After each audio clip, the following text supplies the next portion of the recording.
전체 세 가지 파트예요. 중학교 3학년이 알아야 할 입시 변화, 그리고 두 번째는 2021학년도 고교 입시, 그리고 세 번째는 2021학년도 제노스 특목자사고 자기주도 컨설팅에 관한 이제 저희 프로그램 안내를 할 거고요. 저희가 뒤에 후반부에는 여러분들 지금 면접 컨테스트, 그 모의 면접 컨테스트 하셨죠? 거기에 선발된 학생들도 발표를 할 거고요. 그리고 합격 자기소개서에 대해서도 저희가 좀 보여드릴 거니까 끝까지 시청해 주시길 바랍니다.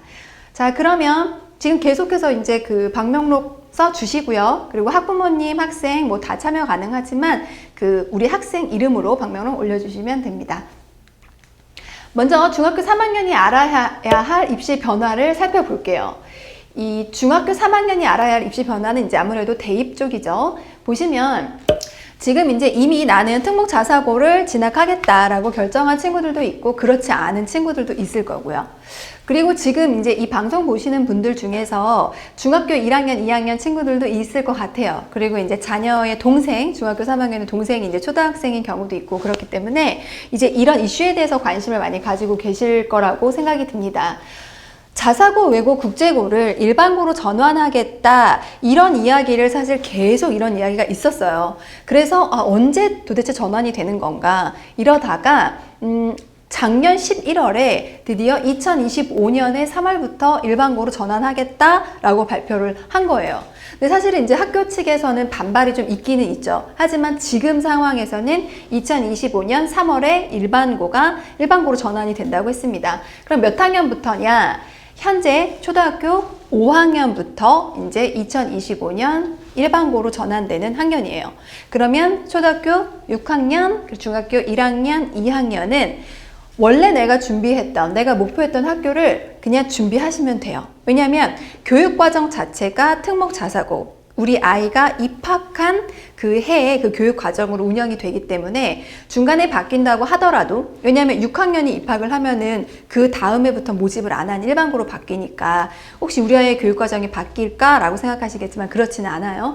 그래서 준비를 하시면 되고, 아마 그렇기 때문에 지금 이 질문에 대해서는 답변이 됐을 거라고 생각이 들어요. 특목자사고 진학 준비를 해야 하냐 이런 거에 대한 고민을 많이 하실 것 같은데 저는 갈 수 있다면 가는 것이 맞다라고 생각이 들어요. 뭐 너도 나도 다 가라, 무조건 특목자사고가 일반고보다 우위에 있다는 아니지만 갈 수 있는 친구라고 하면 아무래도 수월성 교육을 지향하기 때문에 특목자사고에서 공부를 하는 것이 좋지 않을까, 그렇게 답변을 드려보도록 하겠습니다. 그리고 나서 가장 이슈가 됐었던 것이 실제로는 이제 정시 확대예요. 이 정시 확대는 저는 고교 입시인데 이렇게 정시 확대를 제가 알고 있어야 되나요? 라고 생각하실 수 있는데요. 우리가 특목자사고를 갈까, 일반고를 갈까 이런 부분에서 대입의 전형을 알고 계셔야지 나에게 맞는 고등학교를 선택할 수가 있어요. 그래서 과연 이 대입 제도에서 정시 확대가 어떤 학교에 유리할까? 혹시 어떤 학교에 불리할까? 이런 부분에 대해서는 스스로 한번 생각을 해볼 필요가 있습니다.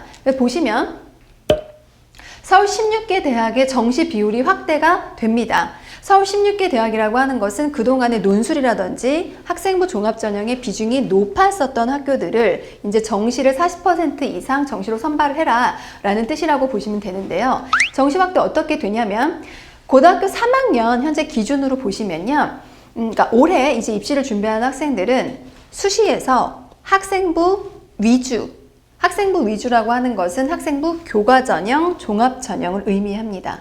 학생부 위주 전형으로 53% 이상 선발을 하고요. 그리고 논술과 실기 실적이 있어요. 그러니까 특기자 전형이 있습니다. 그리고 정시에서는 수능으로 29%만 선발을 합니다. 그런데 고등학교 2학년을 가면 이제 정시 확대를 해야 되잖아요.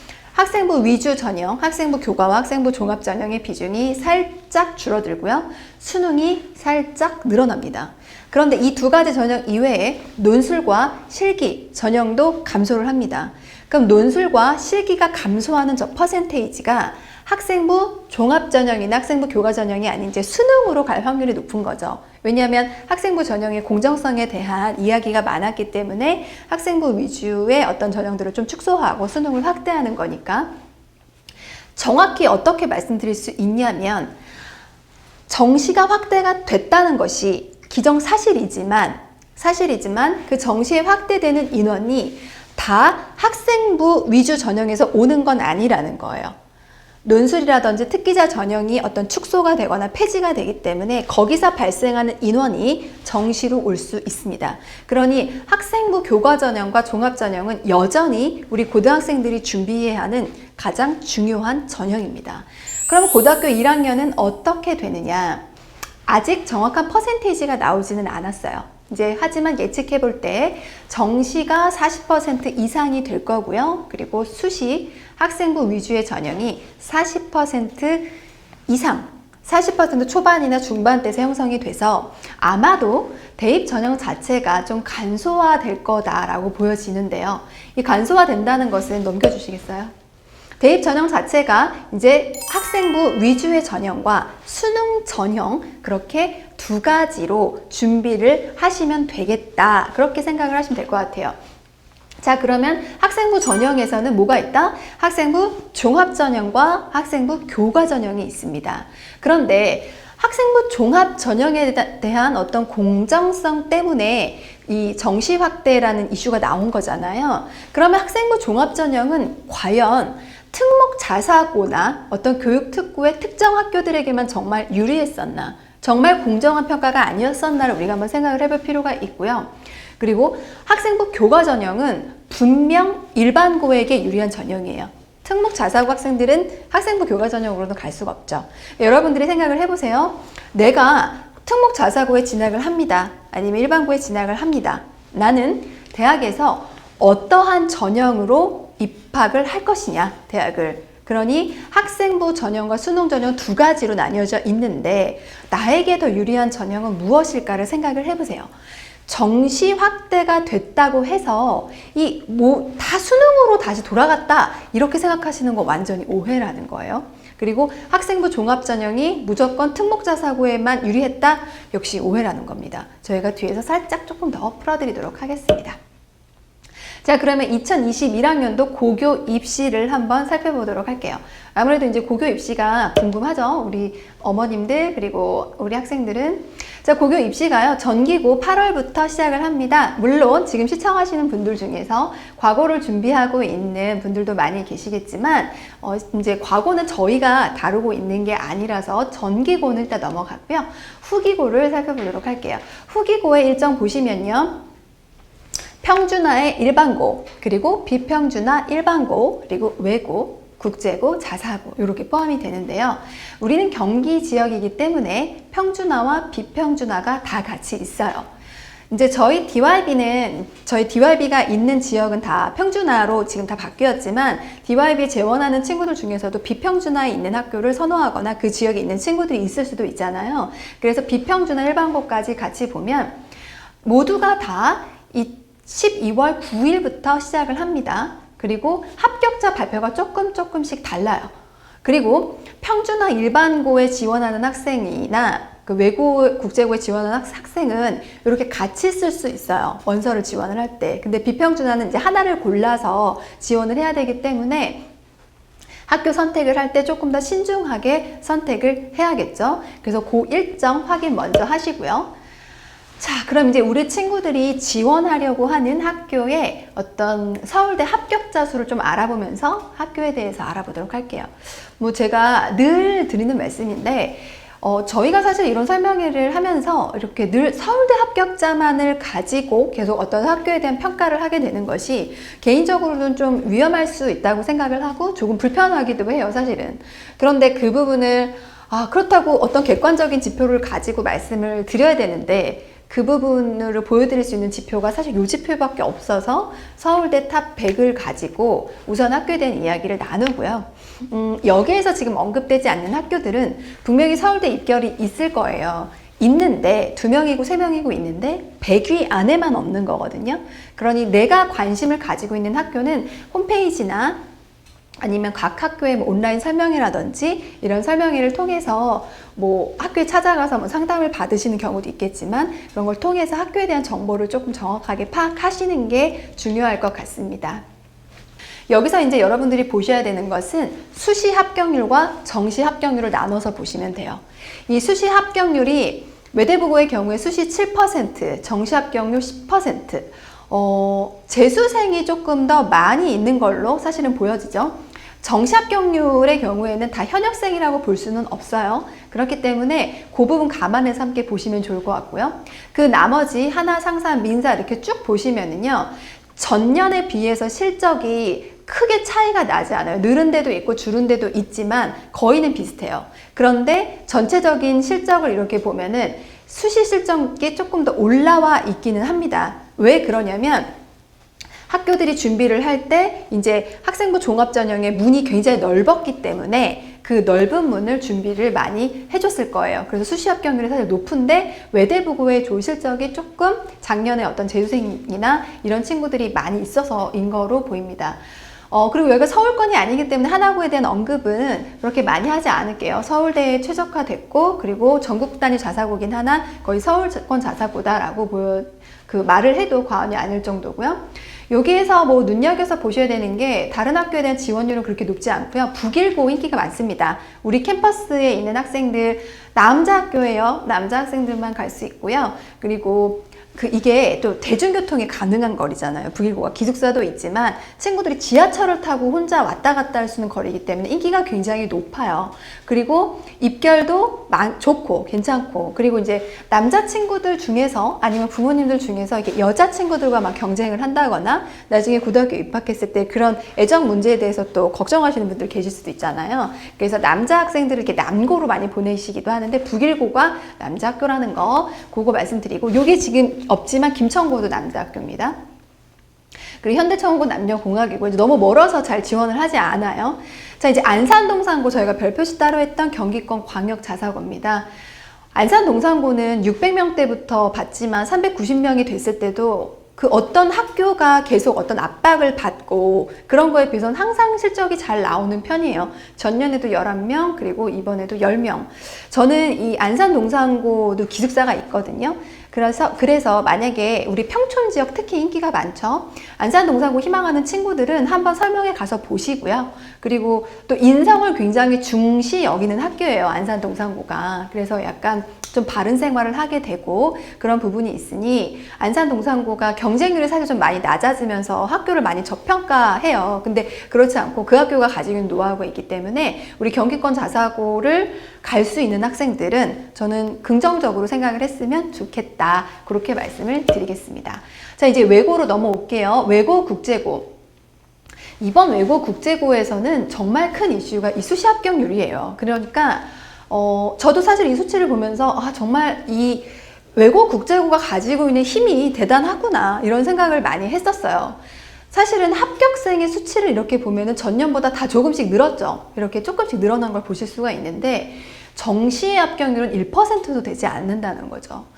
그러니 실제로는요, 그 외고나 이런 데 설명회를 들어보거나 선생님들의 이야기를 들어보면 목표 자체가 재수생을 만들지 않고 현역에서 대학을 보내려고 많이 해요.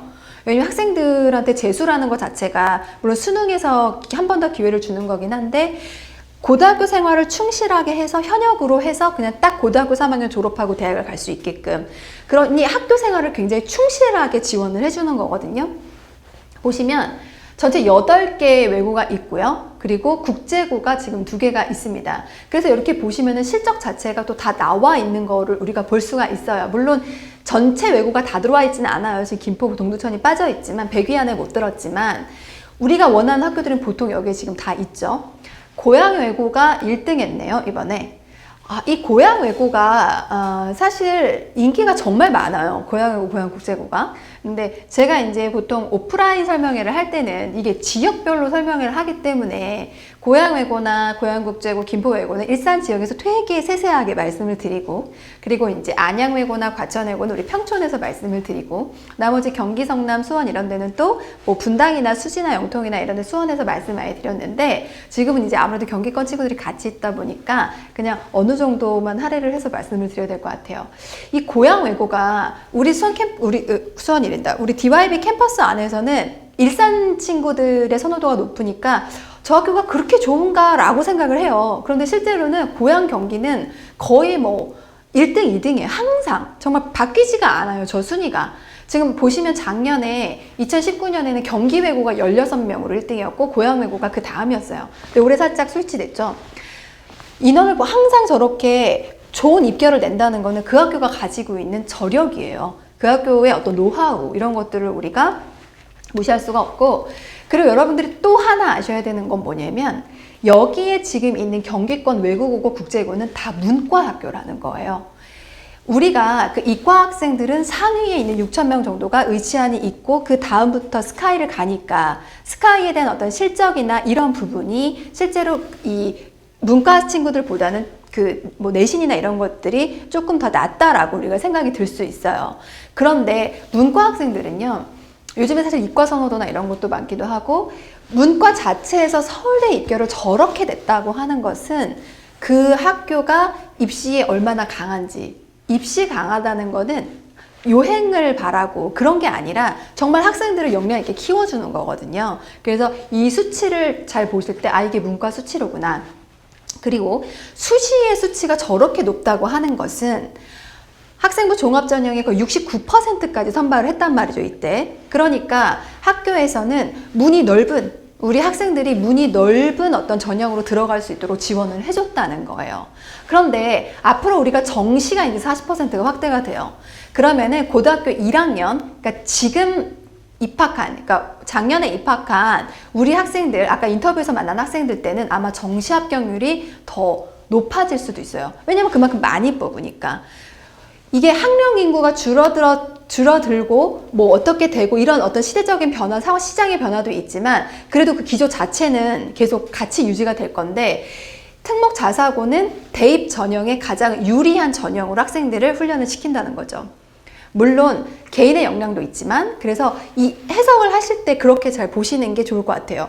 저렇게 정시가 저렇게 떨어진 거 보면 정시 확대가 되면 특목자사고는 불리한 거 아니야? 라고 생각을 하시는 거 완전히 잘못 저 표를 읽게 된 거다. 그렇게 이해를 하셔야 됩니다. 아주 중요한 포인트였어요.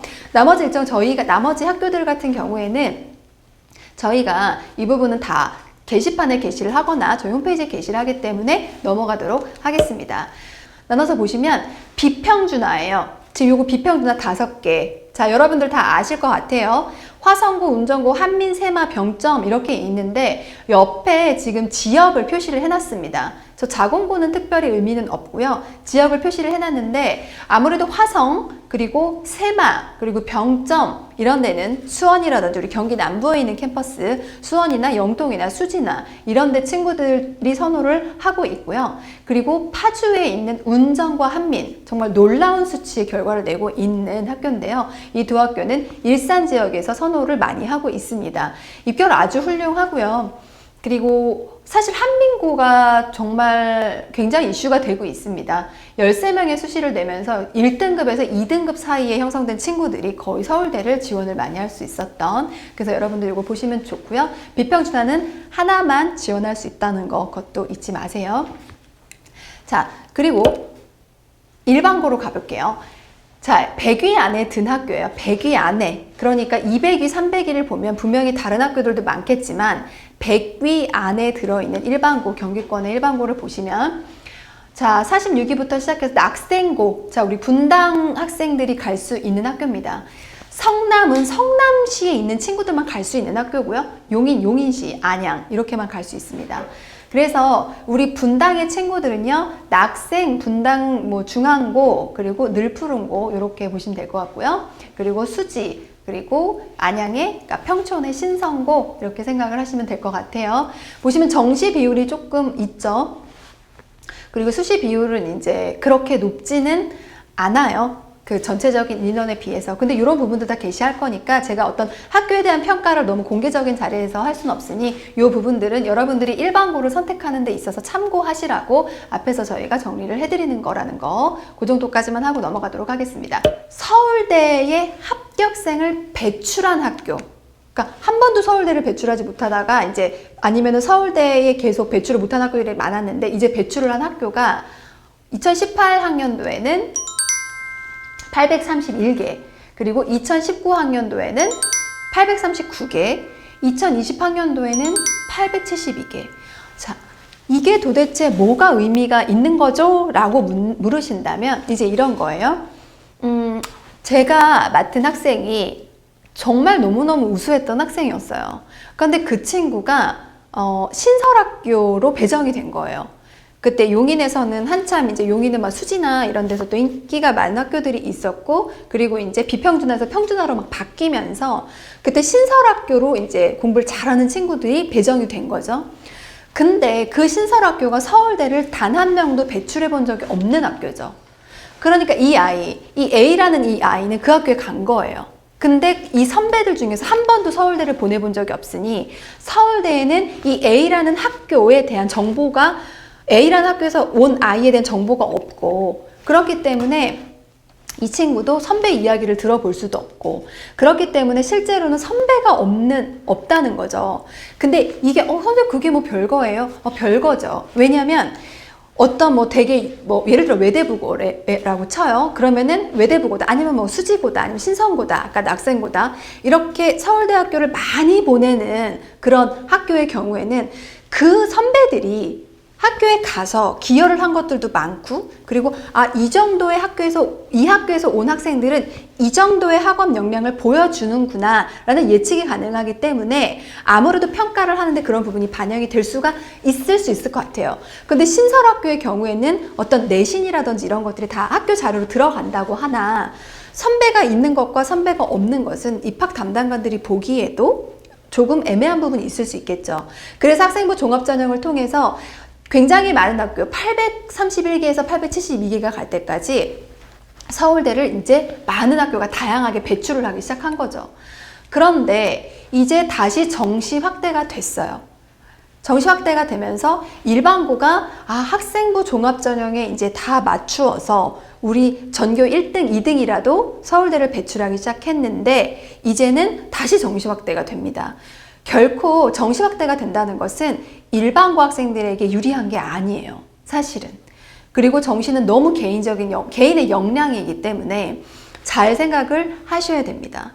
물론 학교의 어떤 도움이나 이런 거로 학생부 종합전형의 특목자사고가 유리했을 수는 있겠지만, 실제로는 특목자사고는 학생부 종합전형에도 유리한 부분이 있지만 어떤 입시 자체, 대학의 입학 전형이 어떻게 바뀌느냐에 따라서 학생들을 지원하는 것이 훨씬 더 강점인 거예요. 이게 학생부 종합전형에 강하다, 정시에 강하다, 그런 거는 그렇게 생각을 하시면 안 돼요. 왜냐하면 일단 아이들을 변별해서 받았기 때문에, 우선은 자기주 학습 전형으로 학생들을 선발했기 때문에 그 학생들을 대상으로 그 대학 입학 전형에 맞게끔 훈련을 시켜주고 지원을 해준 거죠.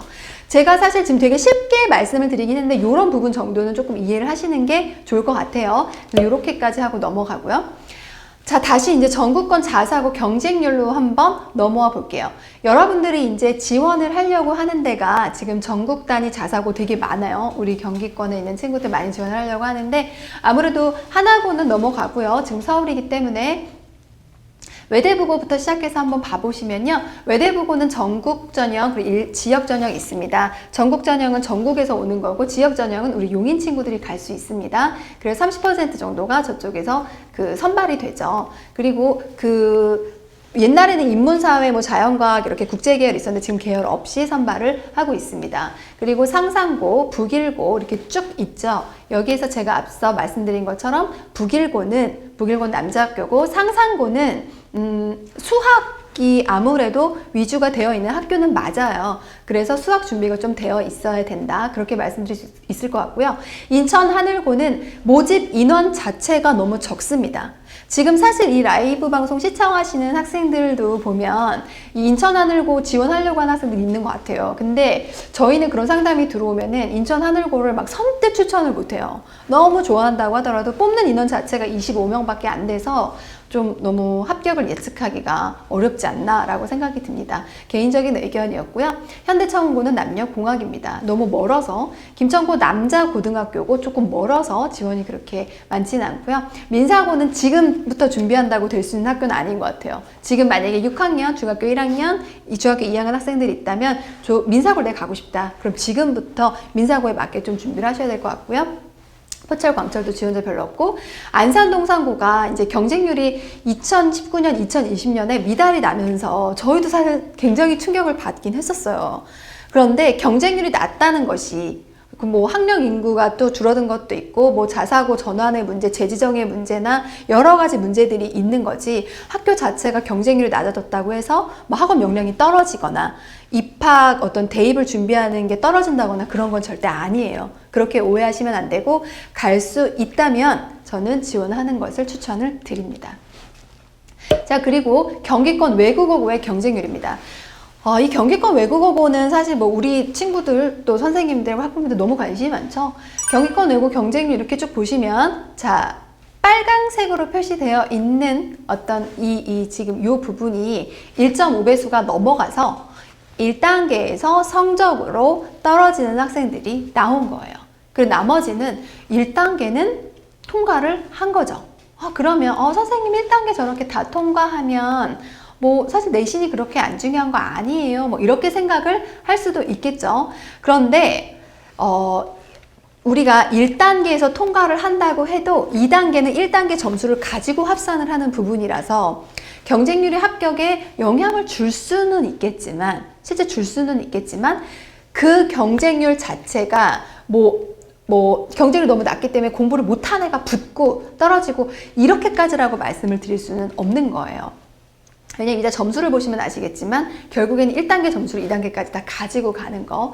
자, 여기에서 지금 8개 학교가 있어요. 8개 학교 중에서 저희 캠퍼스 기준으로 말씀을 드리면, 경기 외고는 사실 경기권 남부에 있는 친구들 중에서 일찌감치 나는 경기 외고를 가겠다 라고 하는 성적으로도 사실 조금 더 상위권에 있는 친구들이 제일 먼저 결정하고 있는 친구들이 경기 외고가 많이 있어요. 특히 영어과 같은 경우에는 그렇고요. 그리고 고양 외고는 우리 일산 지역에서 이제 학생들이 많이 고양 외고나 고양 국제고를 이렇게 비교해서 할 수 있고요. 자, 수원외고, 성남외고가 공립외고죠. 동두천 외고도 공립외고이기는 한데, 이제 동두천 외고는 저희 쪽에서 지원한 학생들은 정말 그렇게 많지 않고요. 그리고 수원외고, 성남외고의 인기가 항상 높은데 모두 기숙사가 있고요. 기숙사가 있고, 그리고 공립학교이기 때문에 당연히 어떤 학비도 저렴하고요. 그리고 수원외고, 성남외고는 학과가 프랑스어 그리고 러시아어 이렇게 유럽어과가 있다는 거. 과천외고에도 독일어과, 그리고 성남외고에도 독일어과가 있지만 이 유럽어에 대한 어떤 흥미를 좀 가지고 있는 특정 친구들이 좀 있어요. 그렇기 때문에 그런 유럽어과가 있는 학교들을 선호하는 경우가 있는 거죠. 그리고 영중일이 다른 학교에 다 있는 거에 비해서 뭐 러시아어나 이런 거는 정말 수원외고밖에 없고, 이렇기 때문에 독일어는 성남, 과천밖에 없고 하니까 아무래도 그 경쟁률이나 이런 부분이 다른 데보다는 조금 높게 형성될 수 있습니다.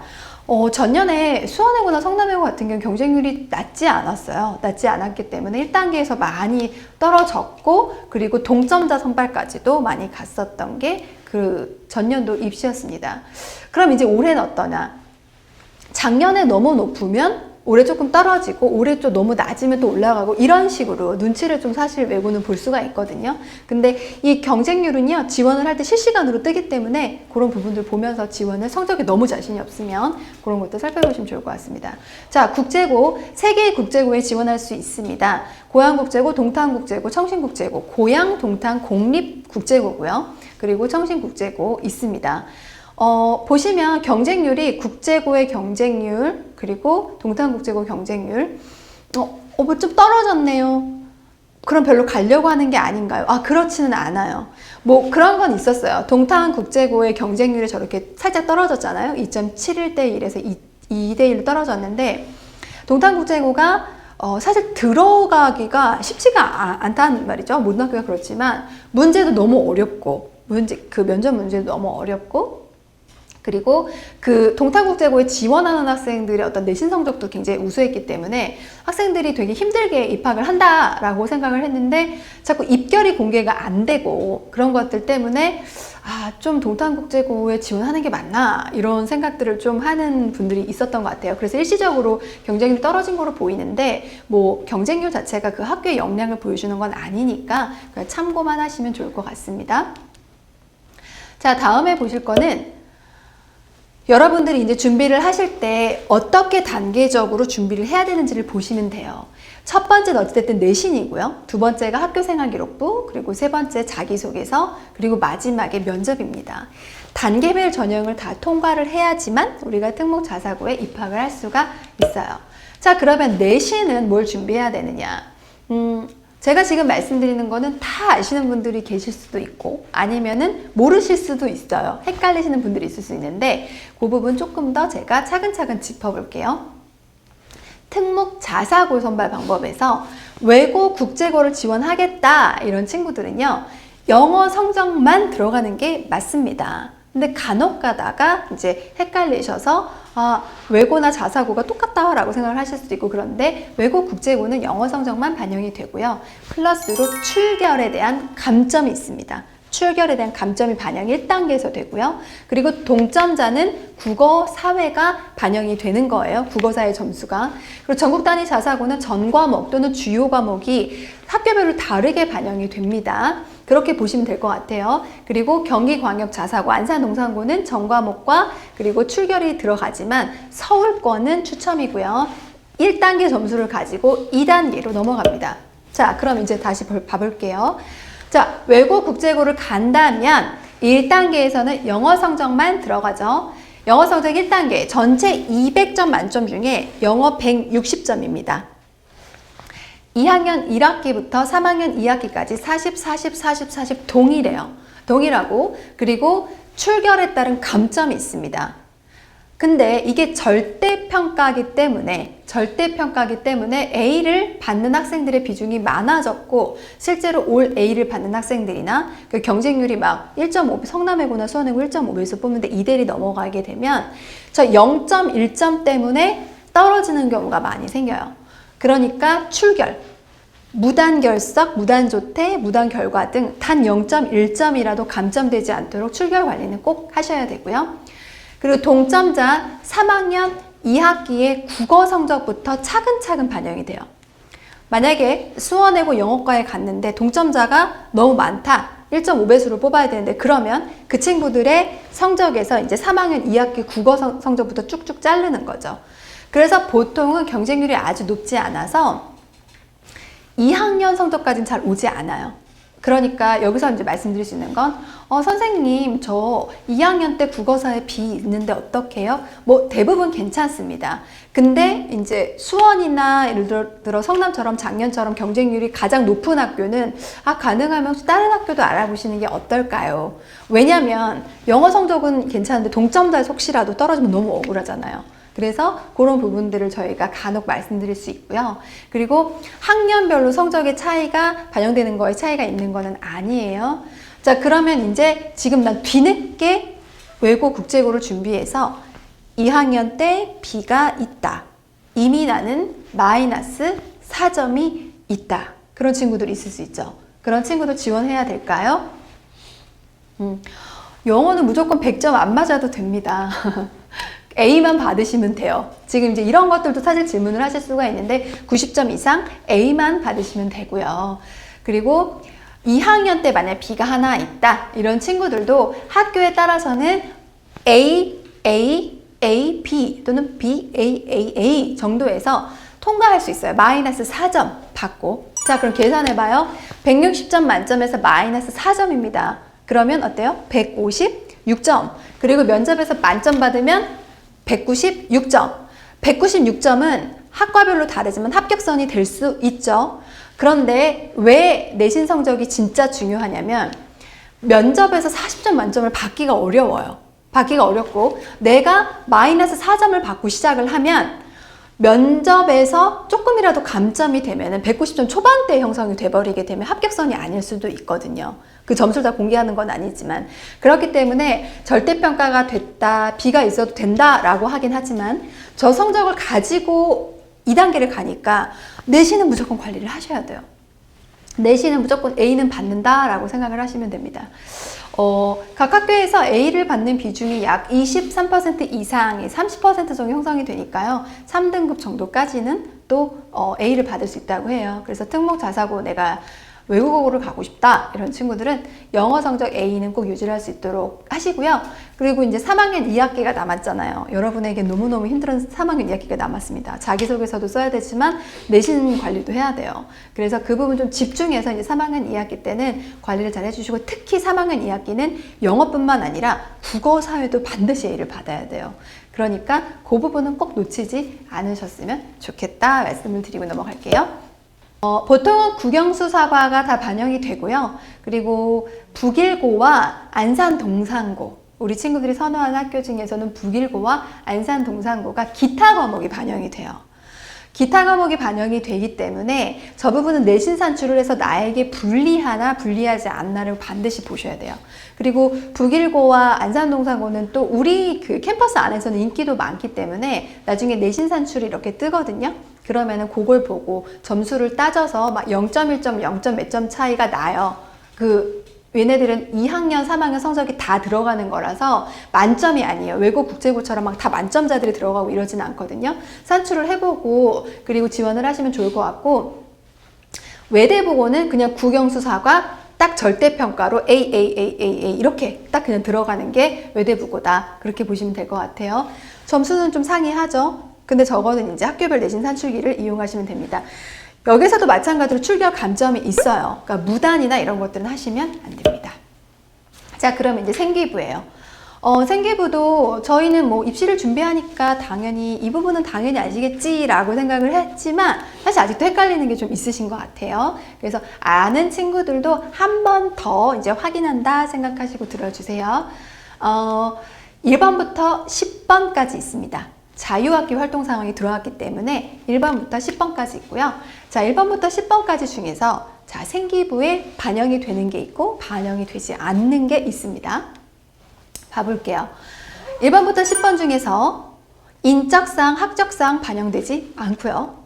뭐 우리 제노스 수업 듣는 친구들은 이미 아시겠지만 입시에서는 다 블라인드, 고교 입시는요 예전부터 블라인드였어요. 훨씬 더 먼저. 대학 입시가 이제 블라인드로 많이 간다고 하긴 하지만 실제로 고교 입시는 계속 학교 이름 그리고 본인의 이름 이런 것들은 계속 가리고 시작을 했었고요. 인적사항, 학적사항 공개가 안 되니까 여러분들이 꼭 아셔야 되는 거는 내가 생활기록부나 아니면 자기소개서를 쓸 때 나의 신분이나 이런 것들이 드러나거나 우리 뭐 부모님을 포함하여 그리고 우리 학교에 대한 정보가 드러나거나 이런 것들은 쓰면 안 돼요. 축제 이름이나 이런 것도. 그 생기부에서도 그 부분은 다 도말 처리가 됩니다. 그 부분 꼭 블라인드라는 거 잊지 마시고요. 자, 수상 경력이 안 들어가요. 수상 경력이 안 들어가니까 이제 공부를 잘하는 친구들 너무 억울한 거예요. 수상 경력이 안 들어가니까. 나는 막 학기에 상을 10개씩도 받고 그랬는데, 그리고 지금도 가끔 물어보세요. 수상 대회 나가야 되나요? 시간도 많이 걸리는데 이렇게 생각하시는데 저것 자체는 아예 안 들어가요. 생기부도 안 들어가고 자기소개서에서도 대회를 쓸 수 없어요. 그리고 금지어처럼 되기 때문에 들어가지도 않아요. 아예 생기부에. 이 수상을 하는 것 자체가, 이 과정 자체가 나중에 자기소개서라든지 면접을 할 때 이렇게 들어갈 때 어떤 경험으로, 과정으로 굉장히 자기소개서를 풍요롭게 해줄 수는 있습니다. 그렇기 때문에 대회에 너무 무리해서 참여할 필요는 없겠지만 반영되지 않는다고 해서 아예 안 해야 되겠다, 그거는 아니에요. 아시겠죠? 그래서 우리가 충분히 저 소재를 자기소개서라든지 면접 때 활용할 수 있기 때문에 할 수 있다면 하시는 게 좋고요. 어떤 수상을 통한 성공 경험이 우리 아이들의, 학생들의 자존감도 되게 높여주고 자신감도 높여주거든요. 그런 부분들을 활용을 하시면 좋을 것 같아요. 진로희망사항 당연히 들어가고요. 창체활동 다 아시죠? 자동봉진, 그리고 교과학습 발달 사항부터 쭉 있습니다. 출결 사항은 제가 미인정이라고 계속 말씀을 드렸고요. 미인정주의, 무단결석, 무단결과 이런 거 주의라고 말씀을 드렸고요. 그리고 자, 이제 가장 중요한 게 교과학습 발달 상황이에요. 이 교과학습 발달 상황이 자, 외고, 국제고 친구들은 반영되지 않아요. 그 부분을 아예 빼고 제출을 하고요. 전국 단위 자사고의 친구들은 1학년, 2학년은 반영이 되지만 3학년은 반영이 안 돼요. 그러니까 이 부분을 정확히 파악을 하셔야 돼요.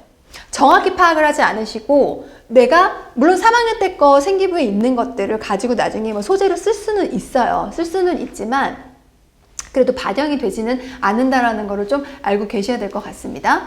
그리고 외고 국제고에서는 아예 들어가지 않잖아요. 물론 그렇다고 막 이거를 준비를 하지 않는다, 그건 아니에요. 왜냐하면 대학에 들어갈 때는 세특이 정말 전부 다라고 생각해도 되거든요. 그래서 미리부터 훈련한다고 생각하시고 수업 시간에 담당 선생님 통해서 잘 관리받을 수 있도록 그렇게 하시면 좋습니다. 그리고 전국권 자사고 3학년 안 들어가는 거 다시 한번 강조할게요. 2학년까지, 자 그럼 지금 이 자리에 있는 1학년, 2학년 친구들 있죠?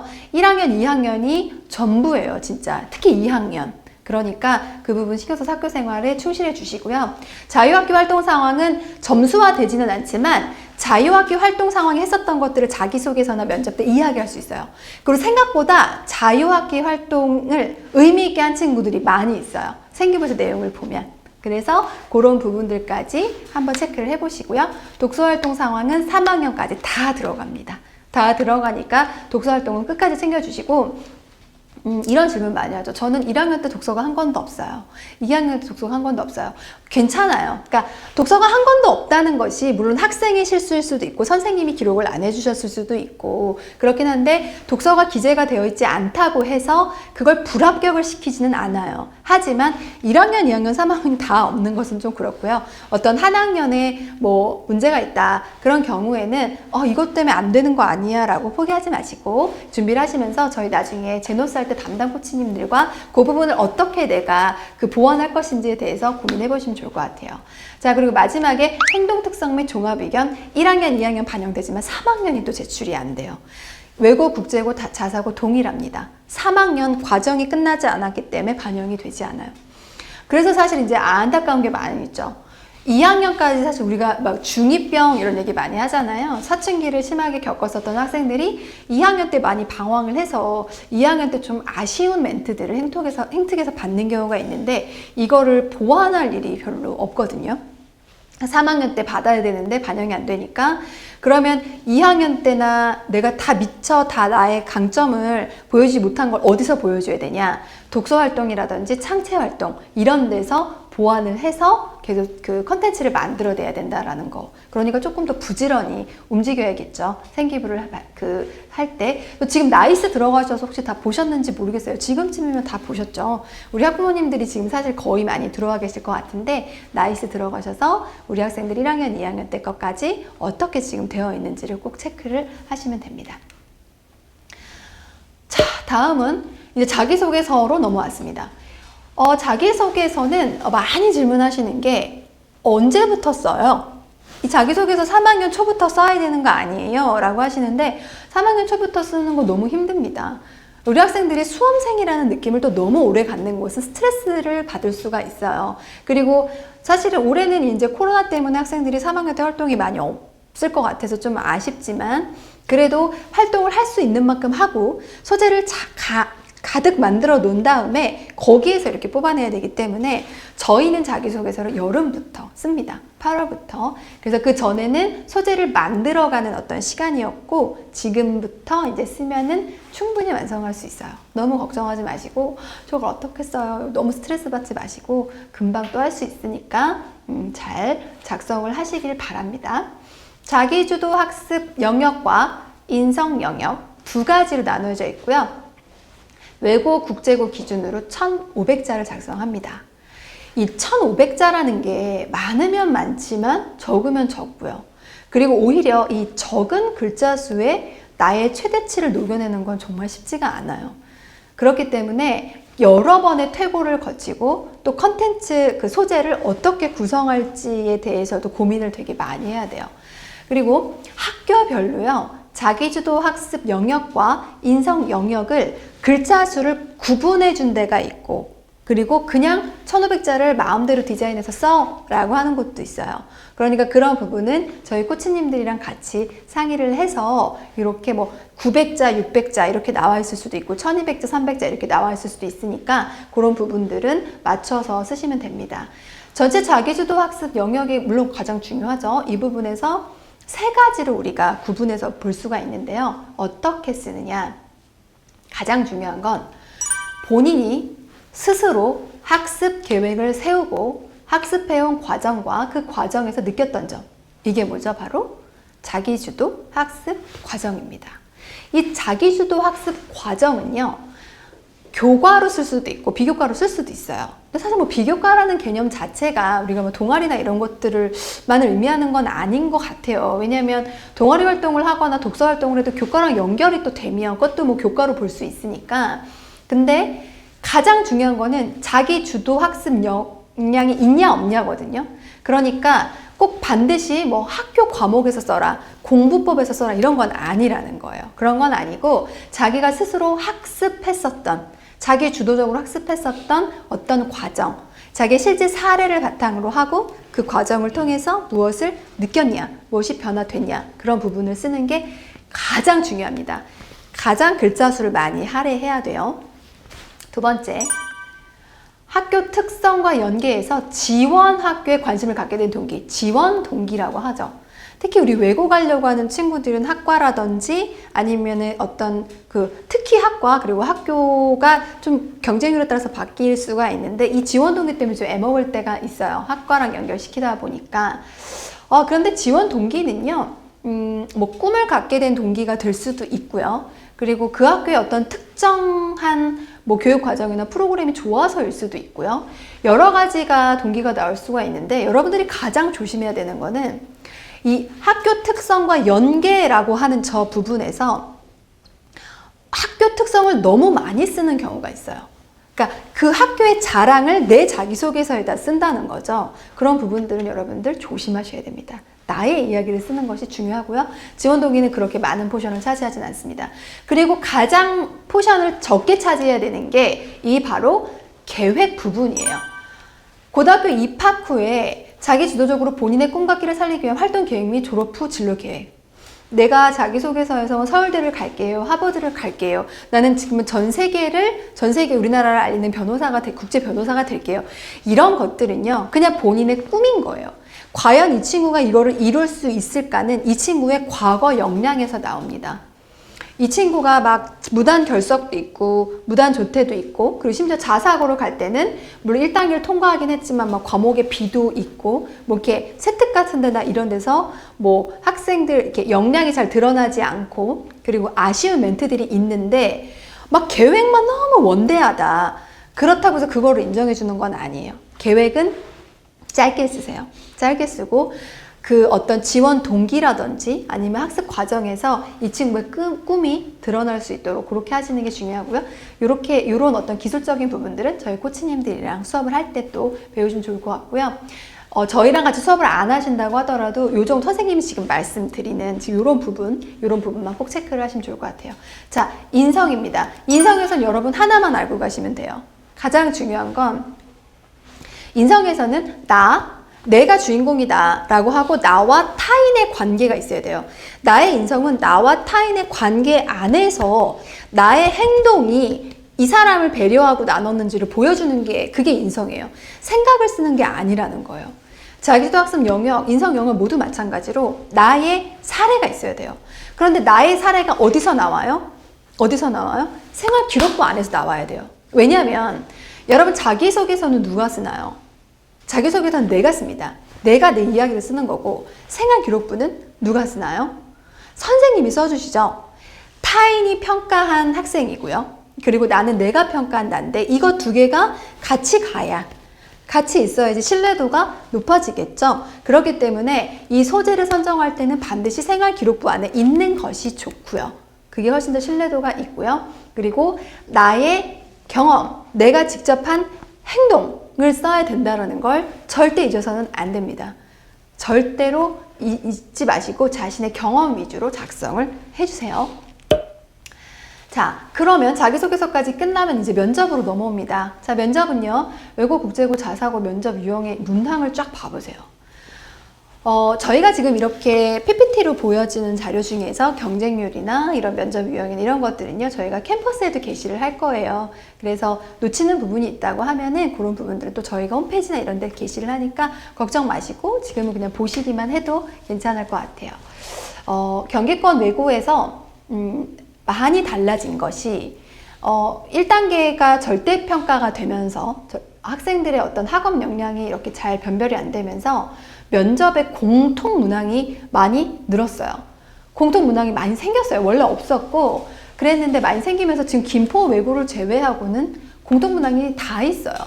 그리고 그 자사고에서 보시면 외대부고 하나고가 공통 문항이 없다고 나오죠. 하나고는 뭐 거의 서울권 자사고니까 외대부고도 공통문항이 없어졌어요. 여러분들 뭐 기억하실 수 있겠지만 외대부고의 공통문항은 굉장히 큰 이슈였죠. 그래서 뭐 인문사회, 자연과 국제에서 어떤 문제가 나왔나, 도대체 어떤 거에 요즘에 관심을 두느냐도 또 많이 이슈가 됐었는데 지금은 없습니다. 대신에 어떻게 됐어요? 꼬리 질문이 되게 많아졌어요. 그래서 약 15분 정도까지도 면접을 볼 수 있는데 이 면접을 그렇게 심층적으로 보고 그리고 되게 압박을 느끼거든요. 우리 학생들은. 왜냐하면 계속 학생이 대답하면 거기에 대한 꼬리를 물어서 다시 질문을 하기 때문에 16살의 학생들은 좀 어려울 수 있어요. 준비가 잘 되어 있어야지만 그 답변을 할 수 있거든요. 그래서 그 부분 공통이 없다고 해서 쉬워진 게 아니다. 그리고 나머지 경기권의 외고들은 싹 공통이 다 있어요. 근데 저 공통 문항은 이제 가잖아요. 그 면접을 보러 가잖아요. 그러면은 공통 문항을 이렇게 문제지로 보여주는 데가 있어요. 말을 할 수도 있지만 보여주면, 왜냐면 말을 하면 이제 이게 어떤 오역이 있을 수 있으니까 보여주고 그걸 보고 구상하는 시간을 줍니다. 뭐 4분, 5분 이렇게 구상하는 시간을 주고 답변을 하는 거예요. 그렇기 때문에 생각할 시간 있으면 좀 괜찮지 않아 라고 생각하겠지만 실제로는 같은 문제를 200명이 200명한테 다 똑같이 주는 거잖아요. 그러니까 공통해서 사실 줄 세우기가 진짜 좋아요. 선생님도 면접 수업을 하다 보면은 공통 문항만 딱 들어도 이 친구보다 이 친구가 잘한다. 이런 것들이 보이긴 하거든요. 그게 어쩔 수가 없어요. 선생님도 그렇게 잘 보이는데 입학 담당관분들 얼마나 더 잘 보이겠어요. 그래서 이 공통에 대한 답변을 사실은 잘해줘야 되는데, 왜냐면 개별 문항은 자기가 했던 자기소개서에서 나오니까 그래도 답변을 아예 못하진 않아요. 근데 공통은 아예 못하기도 해요. 그래서 저희가 공통 문항을 면접 컨테스트에 미리 올려주기도 하고 게시도 하고, 이 정도 수준이니 니네 책도 많이 보고 영상도 많이 봐라. 그렇게 해서 좀 컨텐츠를 쌓아라. 역량을 키워라. 그런 것들을 계속 주문했었던 거거든요. 그래서 여러분들 공통을 좀 대비할 수 있게끔 사회 이슈라든지 이런 부분들도 이렇게 좀 생각을 해보세요. 그러니까 중학교 수준을 벗어나는 질문이 나오는 건 아니에요. 그리고 뭐 교과학습, 선행학습 이런 게 나오는 건 절대 아닌데, 이 친구의 어떤 기본적인 비판적인 사고력, 이해력, 이런 독해력 이런 것들은 보기 때문에 준비를 해주세요. 이 부분 체크하시면 됩니다. 마지막으로 지금 아직 그 궁금증이 안 풀리셨다 그러신 분들 계실 것 같아요. 그런 분들은요, 저희 홈페이지 이용하시면 되는데요. 입시전략 연구소 홈페이지 들어가셔서 로그인 하시면 되는데요. 로그인은 최선화학원 선수학 아이디로 하시면 됩니다. 그리고 학습지원센터에 가셔서 입시 상담실에 글쓰기 하셔서 질문 남기시면 저희가 어떤 학생의 자료를 보지 않는 상태에서 대답해 드릴 수 있는 것은 충분히 대답을 해 드릴 수 있도록 하겠습니다.